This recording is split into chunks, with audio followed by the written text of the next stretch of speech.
Bismillah, alhamdulillah, wassalatu wassalamu ala rasulillah, amma ba'd, assalamualaikum warahmatullahi wabarakatuh.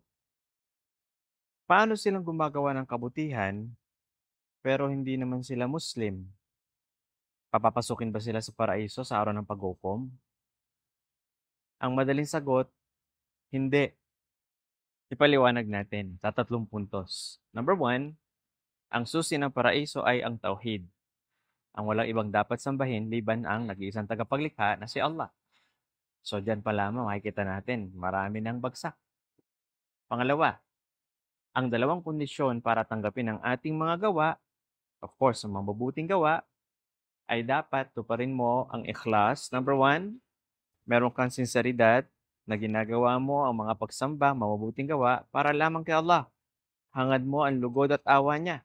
Pangalawang kondisyon, mutabaa, na ikaw ay sumusunod sa huling sugo, huling propeta na si Muhammad sallallahu alaihi wasallam. Again, diyan pa lamang sa pangalawang kondisyon, marami na ding bagsak. Kaya paano tatanggapin ng mabubuting gawa mo kung hindi mo tinupad ang dalawang kondisyon na ito?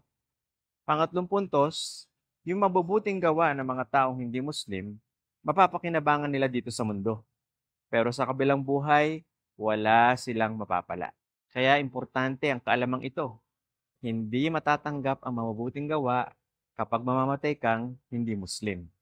Man mata wa huwa yushriku billahi syai'an dakhala an-nar. Sino man ang mamatay at siya ay nagtatambal sa pagsamba niya sa nag-iisang tagapaglikha, ay impyerno ang kanyang tirahan. Nawa ay magsikap tayong pag-aralan ng katotohanan at tanggapin ito bago dumating sa atin ang kamatayan. Assalamualaikum warahmatullahi wabarakatuh.